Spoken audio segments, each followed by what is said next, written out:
베드로전서 4장입니다. 오늘은 1절부터 11절 사이에 기록된 말씀을 중심으로 은혜를 나누도록 하겠습니다. 매우 중요한 교훈들이 담겨 있습니다. 베드로전서의 핵심적인 테마는 성도들에게 혼의 구원을 이루라 라고 하는 말씀입니다. 혼의 구원은 여러 차례 말씀을 드렸습니다. 영이 거듭난 자들이 그리스도의 생각으로 성령에 잠겨서 예수 그리스도의 몸을 이루는 구원입니다. 예수님의 생각으로 하나 되는 구원을 일컫습니다. 오늘 말씀도 그것을 강조하고 있습니다. 베드로전서 4장의 특징이라면 우리들이 과거에 정욕을 따라 살고 우상 숭배를 하며 살고 하나님의 뜻을 거슬려 살았던 그것들이 참 지나간 때로 족하다는 것입니다. 그렇습니다. 나이 드신 성도님들은 이제 육체에 남은 때가 얼마 남지 않았습니다. 지나간 때가 족하고 이제 육체에 남은 때는 하나님을 기쁘시게 하는 하나님의 뜻을 따라 사는 그러한 신앙생활이 되어야 한다는 것을 오늘 말씀은 우리에게 가르쳐주고 있습니다. 4장 1절에서 보면 예수님께서 십자가의 고난을 받으셨습니다. 육체의 고난을 받으셨죠. 그렇기 때문에 너희도 교회 성도들도 마음으로 갑옷을 입으라 삼으라. 육체의 고난을 받는 자는 죄를 그쳤다. 육체의 고난이라는 게 우리들에게 무슨 금욕적인 생활 이런 걸 강조하는 말씀이 아닙니다. 육적인 생각을 버리라는 겁니다. 예수님의 생각으로 우리들의 생각을 바꾸라 이렇게 이해하시면 됩니다. 그래서 십자가를 바라보는 우리들은 이제부터는 지금까지 우리가 정욕에 의해서 살고 탐심을 가지고 살고 우상 숭배를 하며 살았던 그러한 것들 2절 3절에 기록되어 있는 그런 것들을 버리고 하나님이 기뻐하시는 하나님의 뜻을 따라서 이제 육체의 남은 때를 살아야 한다는 말씀입니다. 육체의 남은 때. 물론 젊은 분들은 어려서부터 신앙생활 하는 분들은 아직 청춘이거나 아직 어리거나 하기 때문에 육체의 남은 때가 아직 많이 남아있다고 생각할 수 있습니다. 반면에 나이가 드신 분들은 저처럼 머리가 쉬고 60이 넘으면 사실은 육체에 남은 때가 얼마 없습니다. 근데 그 육체에 남은 때가 얼마 없는데도 불구하고 교회에 들어와 있으면서 정욕을 버리지 못하고 우상 숭배에서 벗어나지 못하는 그런 믿는 자들이 많이 있습니다.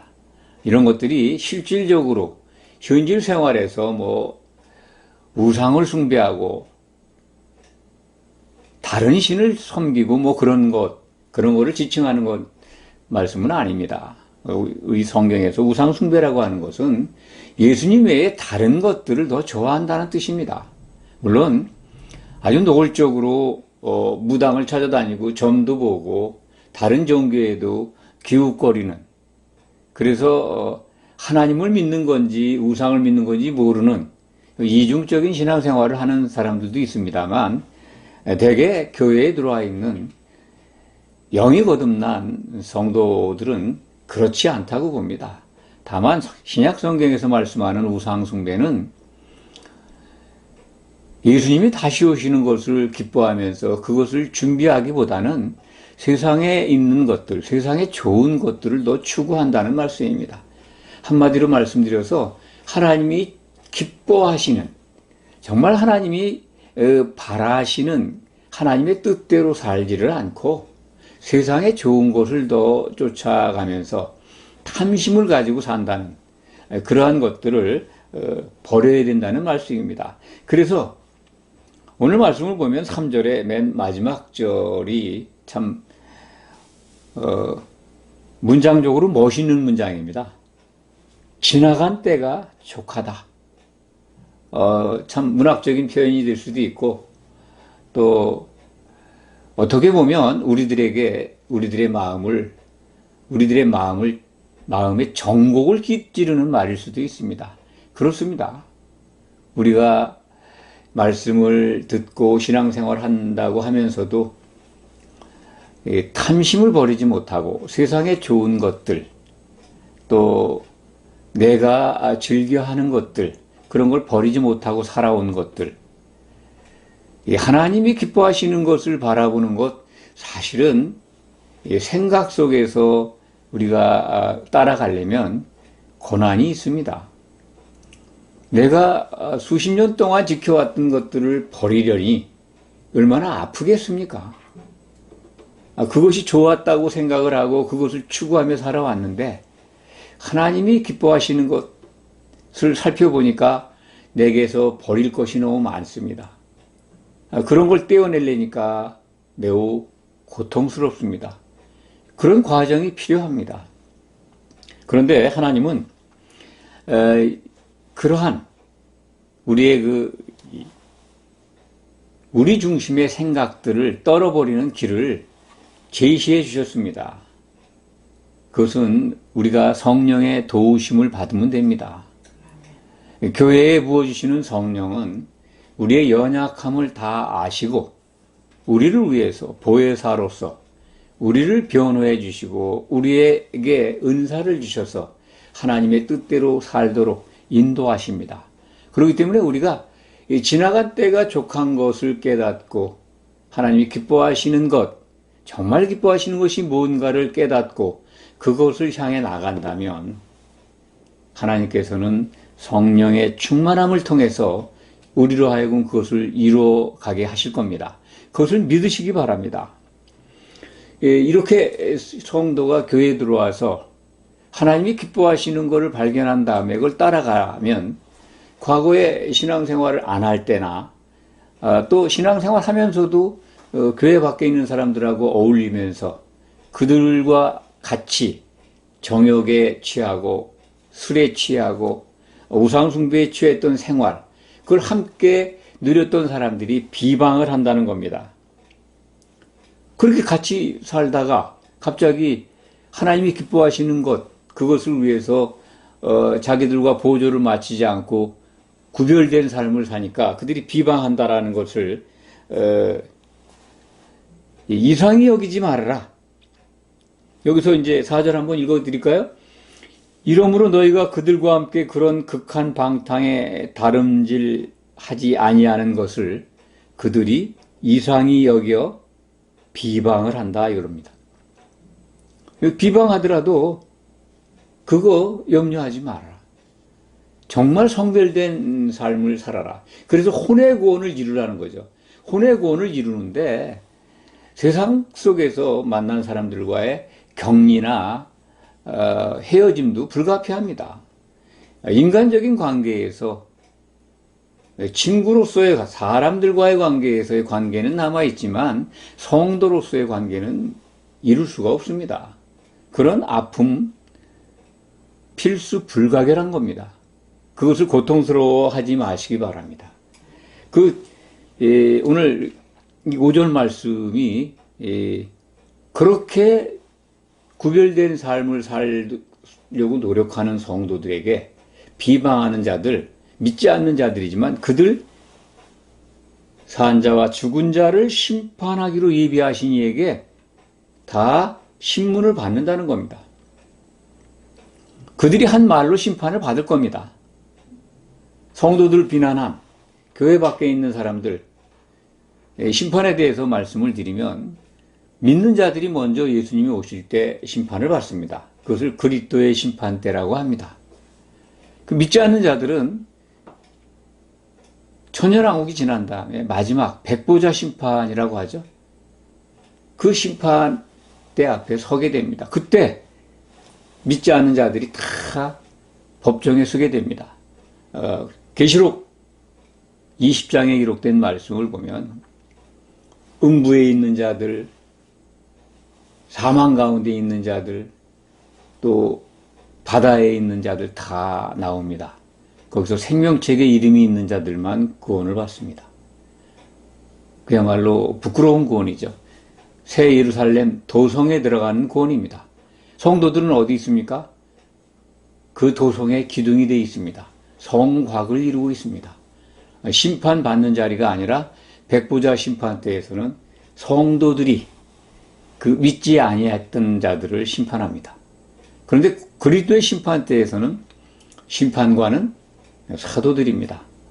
여러 차례 말씀을 드렸습니다.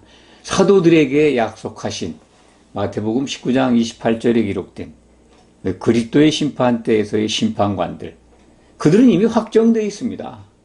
우리 신약 성경은 사도들을 통해서 하나님이 우리에게 주신 말씀입니다. 그래서 성경은 사도들의 말을 먼저 들으라고 명령하고 있습니다. 믿지 않는 자들이 핑계할 수 없도록 하나님은 장치를 드셨습니다. 그 말씀이 이제 6절입니다. 베드로전서 4장 6절, 이를 위하여 죽은 자들에게도 복음이 전파되었었으니. 이 헬라말 용법으로는 과거 한 차례, 과거에 있었던 특별한 태를 설명할 때 이렇게 과거에 있었던 일을 시제로 표현한다고 합니다. 그러니까 이런 일이 그때 있었다는 겁니다. 과거에. 그게 언제냐면 죽은 자들에게 복음이 전파된 때가 있었습니다. 그 순간이 있었는데 그게 베드로전서 3장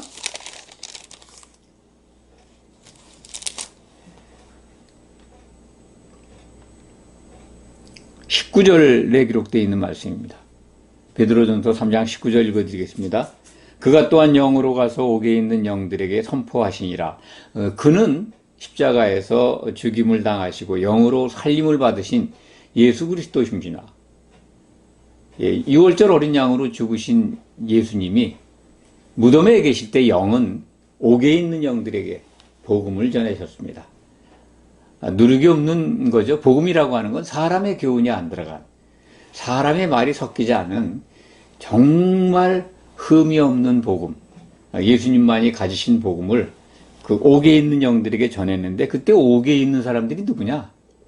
그것이 바로 노아의 홍수 때 순종하지 아니한, 복종하지 아니한 자들, 그래서 홍수 심판을 피하지 못했던 사람들에게, 그들이 갇혀있는 옥에 가서 음부죠. 음부의 고통 가운데 있었을 겁니다. 그들에게 복음을 전했다는 겁니다. 그러니까 핑계할 수 없도록 하나님은 복음을 듣지 못한 자들에게 보내주고 계시다 하는 것을 우리가 베드로전서 3장과 4장의 말씀을 통해서 확인할 수가 있습니다. 이 옥에 갇혀 있었던 노아의 홍수 때 복종하지 아니한 자들, 이 부분을 우리가 좀 더 살펴볼 필요가 있습니다. 그때 많은 사람들이 죽었습니다. 창세기 1장으로 우리가 한번 돌아가 봐야 합니다. 창세기 1장 26절에서 28절을 정말 주의 깊게 읽어야 합니다. 과거에 몇 차례 말씀을 드렸습니다만 창세기 1장 26절에 기록된 하나님의 사람을 만드시는 계획, 그것부터 주의 깊게 읽어야 합니다. 창세기 1장 26절에는 하나님께서 하나님의 우리의 형상과 모양으로 사람을 만들자라고 작정을 하십니다. 계획을 세우십니다. 잘 들으시기 바랍니다. 형상과 모양, 형상이라고 하는 것은 우리가 오해하고 있는데 형상은 외적 모양입니다. 우리 사람 모양입니다. 지금과 같은 사람 모양과 형상과 모양은 성경에서 내적인 본질입니다. 하나님의 영입니다. 그러니까 사람의 육신을 만들고 그 안에 영을 넣어서 만들기로, 영어로 말씀드리면 메이크입니다. 제조입니다. 그렇게 작정을 하셨습니다. 그런데 27절에, 창세기 1장 27절에는 하나님의 형상대로 창조하십니다. 그 만드는 것, 원재료를 가지고 제조하시는 것과 원재료 없이 창조하는 건 다릅니다. 창세기 1장 27절은 26절의 그 하나님의 의도와는 다르게 그냥 창조하시는데 남자와 여자를 동시에 창조하십니다. 원재료 없이요. 그러니까 형상대로만 창조하십니다. 모양은 없습니다. 영이 없습니다. 그래서 창조된 인간은 영이 없었습니다. 그런데 창세기 2장 7절에 가면 흙으로 빚은 사람이 나타납니다. 그게 아담입니다. 아담은 그러니까 창조하신 사람이 아니라 흙으로 빚은 만든 사람입니다. 현생 인류의 시조죠. 우리 현존하는 인류의 시조가 아담입니다. 그런데 그 아담은 형상과 모양대로 지음받았습니다. 이게 창세기 5장 1절, 2절을 보면 그 내용이 나옵니다. 그렇기 때문에 우리는 하나님의 형상과 모양을 동시에 갖추고 태어난 인류의 후손입니다. 아담의 후손입니다. 그런데 노아의 홍수 때 순종하지 아니한 자들, 그게 누굴까요? 그때는 홍수 때는 창조된 사람들, 남자 여자 이 복수로 기록이 되어 있는데 남자와 이 아담의 후손들이 살고 있었습니다. 섞여서. 그것은 뭐 이제 창세기를 나중에 기회가 되면, 과거에는 이 창세기 강해를 말씀드릴 때 자세히 설명드린 바가 있습니다만 또 기회가 된다면 이 부분을 자세히 말씀드리겠습니다. 창조된 인간과 만들어진 아담의 후손들이 섞여 살 때 창세기 6장을 보면 그들이 절대로 결혼해서는 안 됩니다. 하나님의 의도를 방해하는 겁니다. 하나님의 계획을 회방하는 일입니다. 결혼은 굉장히 신성한 것이죠. 영이 없는 사람들과 영이 있는 아담의 후손이 결합을 하니까 영이 떨어져 나갑니다. 그게 네피림입니다. 네피림, 창세기 6장에 보면 하나님의 아들들과 사람의 딸들이 만나서 결혼을 합니다. 이게 아주 부적절한 결혼입니다. 예수님이 마태복음 24장에 보면 이 홍수전의 상황을 설명할 때 이 말씀을 합니다. 홍수 때의 그 상황을 설명하는 거죠. 인자가 임할 때도 그럴 것이다 하면서 마태복음 24장 38절에 기록된 말씀을 보면 홍수전에 노아가 방주에 가던 전날까지 사람들이 먹고 마시고 장가들고 시집가고, 비슷한 말씀이 이제 누가복음 17장에도 기록되어 있습니다. 그러니까 노아의 때에 사람들이 장가들고 시집가는 데 열중이었습니다. 그때 상황은 뭐냐면 하나님의 아들들, 아담의 후손들이죠. 영을 받은 아담의 후손들이 영이 없는 창조된 사람의 딸들과, 그들이 아마 굉장히 예뻤던 모양입니다. 아름답다라고 표현되죠. 창세기 6장엔.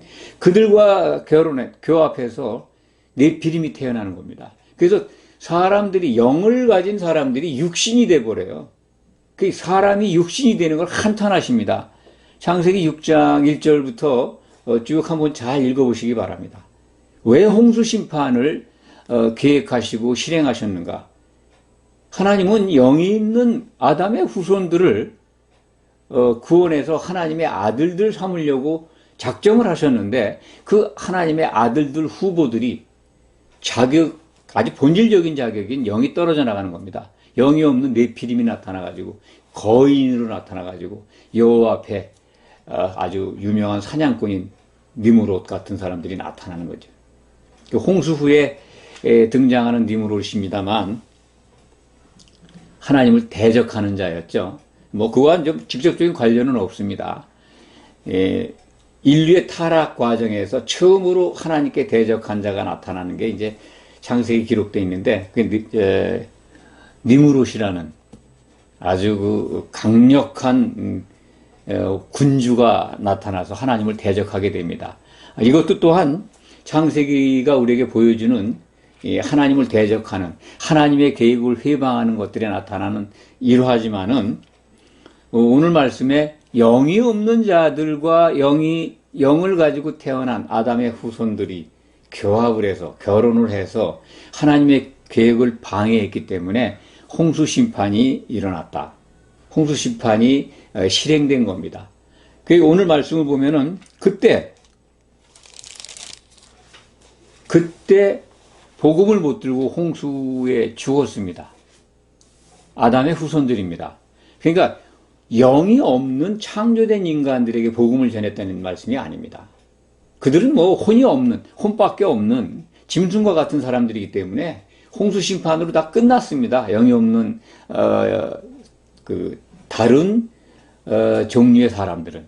그런데 영을 받은 아담의 후손들에게는 예수님이 영으로 그들이 갇혀있던, 그들이 수용되어 있는 옥에 가서 복음을 전했다. 그런 말씀입니다. 그렇기 때문에 우리는 이 죽은 자들에게도 복음이 전해진 그 말씀을 적용한다면 많이들 궁금해 하시는 부분이 있죠. 예수를 모르고 죽은 자들. 우리 대부분의 조상들은 복음을 못 들고 돌아가셨습니다. 저희 부모님들만 해도 거의 그 세대에 우리나라에 복음이 들어왔었지만은 정확하게 그들이 이해할 만큼 그렇게 전파된 건 아닙니다. 성경도 만질 수도 없었고, 더군다나 우리 할아버지 때, 제 경우에 이대만 올라가도 예수라는 이름을 듣질 못했을 겁니다. 들을 수는 있었는지 모르겠지만 복음이 뭔지는 몰랐을 겁니다. 대부분 많은 사람들이 그 몇 대만 올라가도 우리나라의 조상들은 복음을 못 듣고 죽은 분들이 많다고 봅니다.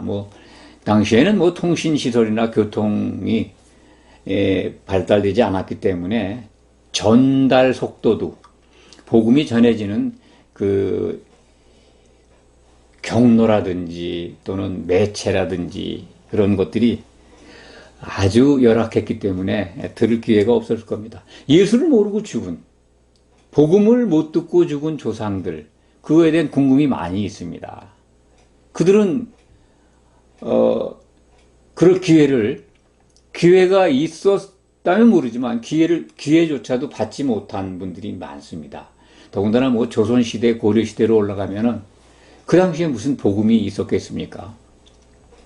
그들에 대한 구원 문제가 우리 후손들, 복음을 받은 우리에게 굉장한 관심거리입니다.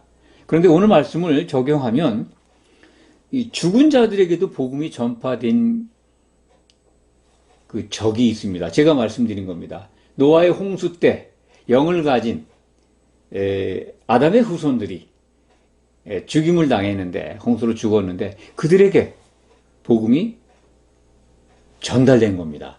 예수님이 6월절 어린 양으로 희생이 되셨고, 그리고 그 누룩이 없는 복음을 가지고 옥에 있는 영들에게 복음을 전파하셔서 무교절을, 그러니까 누룩이 안 들어간 떡이 흔들려야 되는, 떡을 드리는 그 무교절, 떡을 먹어야 되는 그 무교절을 성취하셨습니다. 예수님은 구약에 기록되어 있는 여러 가지 그 중요한 7가지 절기를 다 완성하고 계십니다. 장차 예수님이 오시면은 마지막 절기가 이제 장막절이죠. 나팔 불면서 오시고 나팔절을 이루시고 대속죄일을 이루시고 장막절까지 성취하실 겁니다. 그러면 이제 천년왕국, 왕국 복음이 성취되는 그러한 것들을 우리가 만나게 됩니다. 성도는 꼭 그 과정을 주목해서 봐야 복 있는 자가 됩니다. 예수님이 오시는 걸 목격해야 됩니다. 그리고 천년왕국에 들어가야죠. 그리스도의 나라에 들어가서 예수님과 더불어 통치해야 합니다. 그것이 우리들이, 성도들이 추구하는 바 꿈입니다. 소망입니다. 그걸 반드시 이루어야 합니다. 그렇기 때문에 오늘 베드로전서 4장 7절 말씀은 6절을 조금 더 말씀드릴까요? 이 죽은 자들에게도 복음이 전파된 이 정말 놀라운 말씀을 통해서 예수 모르고 죽은 조상들, 또 복음을 듣도 보지도 못하고 죽은 많은 인류들에게 하나님은 그 기회를 주신다 하는 것을 확신하시기 바랍니다. 왜냐하면 그 홍수 심판 때 죽임을 당한 자들에게도 복음이 전파됐는데 다른 아담의 후손들, 그 후로 노아의 후손들이죠. 영을 가지고 태어난 현생 인류의 후손들에게 공평한 기회를 하나님은 주신다. 저는 확신합니다. 로마서 1장 20절에 기록되어 있는 말씀을 원용을 한다면 하나님은 핑계하지 못하도록 하신다는 겁니다. 모든 사람들에게. 그래서 그리스도의 심판대가 아닌 백보자 심판대에는 다 심판받으러 나옵니다. 그런데 그때 생명책에 있느냐 없느냐는 복음을 못 듣고 죽은 조상들이라 하더라도 그 음부에서 사망 가운데서 복음을 듣는다면 생명책에 이름이 기록돼서 구원받을 수 있는 길이 있다. 그렇게 제도적으로 하나님은 공평하신 하나님이기 때문에 그렇게 예비하실 것이다 라고 말씀을 드릴 수가 있습니다. 베드로전서는 혼의 구원을 이루라고 하는 사도의 명령입니다. 그래서 오늘 4장 7절 이하의 말씀은 그 매뉴얼을 다시 한번 혼의 구원을 받기 위해서 어떻게 해야 되는가를 다시 한번 강조하고 있습니다. 너희는 정신을 차리고 근신하여 기도하라. 정신 차리라는 겁니다. 교회에 들어와 있는 성도들이 구원이 완성됐다 그런 말씀이 아닙니다. 이거 지금 교회에 주신 말씀입니다. 성도들에게 주신 말씀이에요. 정신 차리고 근신해라. 이게 분별하라는 거죠. 정욕에 빠지지 말고 세상 좋은 거에 허우적대지 말고. 그래서 8절에 보면 아주 핵심적인 혼구원의 이 가장 지름길을 일러줍니다. 무엇보다도 뜨겁게 서로 사랑할지니 사랑은 허다한 죄를 덮느니라. 사랑이 없으면 죄가 드러납니다. 죄는 서로 하나 되지 못하게 합니다. 서로 분리되게 하죠. 같이 섞일 수가 없습니다. 그렇기 때문에 예수님의 몸으로 그리스도의 몸인 교회를 이룰 수가 없습니다. 사랑이 있지 않으면 안 됩니다. 이 사랑은 아가페 사랑이죠. 근데 어떤 사랑이냐면 서로 사랑입니다. 혼자서 이룰 수 없는 겁니다. 이게 교회의 가장 핵심적인 건축 원리입니다. 그래서 예수님은 새 계명을 통해서 내가 너희를 사랑한 그 아가페 사랑으로 서로 사랑해라. 왜 서로 사랑하라고 하셨을까요? 그것이 교회로 예수님의 몸으로 많은 하나님의 아들들이 예수님의 생각으로 예수님의 한 생각으로 같아지게 할 수 있는 방법이 그것밖에 없습니다. 그 서로 사랑을 통해서. 그래서 오늘 말씀을 보면 8절 이하 이 9절 보면은요. 서로 대접하기를 원망 없이 하고 10절에 보면 서로 봉사하라. 계속 서로를 강조하고 있어요. 혼자 봉사하고 혼자 대접하고 혼자 사랑하고 그렇지 않습니다. 교회에 가장 중요한 요건이 있다면 서로 사랑하고 서로 대접하고 서로 봉사하는 겁니다. 이것이 이루어지는 것이 교회입니다. 그래서 교회 외적인 데서 혼의 구원을 이룰 수가 없습니다. 왜냐하면 성령은 교회에만 역사합니다. 보혜사 성령은 교회에 부어주신 겁니다. 교회 밖에서 성령 충만을 원하시는 것은 그거는 굉장히 위험합니다. 성경적이지가 않습니다. 가톨릭에서 적용하는 그 연옥이 있죠, 연옥설. 그들은 죽은 자들이, 성인된 죽은 자들이 살아있는 사람들을 위해서 기도하면은 현생 살아있는 사람들도 좋아지고 천국에 가는 그 복을 받는다고 생각을 하고 있습니다. 또 반면에 살아있는 믿는 자들이 믿지 않고 죽은 사람들을 위해서 또 공덕을 쌓고 기도를 하면 그들 또한 연옥이라는 곳에 대기하고 있다가 천국으로 간다는 거죠. 지옥으로 가지 않고. 이러한 그 연옥설을 갖고 있는데 성경적이지가 않습니다. 아주 비성경적입니다. 그런 주장은 사람의 논리에 의해서 만들어진 거기 때문에 우리 성경의 말씀만 주목해서 보는 우리 구별된 성도님들은 그런 거에 미혹되지 마시길 바랍니다. 참고로 말씀을 드렸습니다. 오늘 말씀은 혼의 구원을 이루라고 하는 베드로전서의 가장 핵심적인 교훈, 이걸 또 강조받습니다. 그래서 제가 말씀드릴 것은 정말 무엇보다도 뜨겁게 서로 사랑하라. 그 사랑은 하나님이 가장 기뻐하시는 겁니다. 하나님의 뜻대로 살기 위해서 우리가 해야 될 일은 그분이 우리에게 명령하는 교회의 이 가장 핵심되는 교훈, 서로 사랑, 이걸 꼭 기억해야 합니다.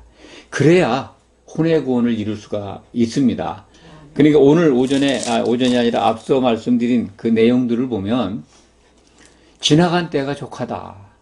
성도로 교회에 들어와 있는데 예수 믿지 않던 때거나 믿는다 하면서도 이 교훈을 거의 관심을 안 두고 주목하지 않고 살았던 그때 그것을 빨리 벗어버리고 이 육신의 남은 때를 생각하면서 이제 하나님이 기뻐하시는 하나님의 뜻을 따라 사는 그러한 성도가 되시길 바랍니다. 지나간 때가 족하다는 것, 또 육신의 때를, 육신의 남은 때, 물론 젊은 분들은 그것이 남은 때가 많다고 해서 느슨하게 생각할 수 있습니다만 결코 그렇지 않습니다.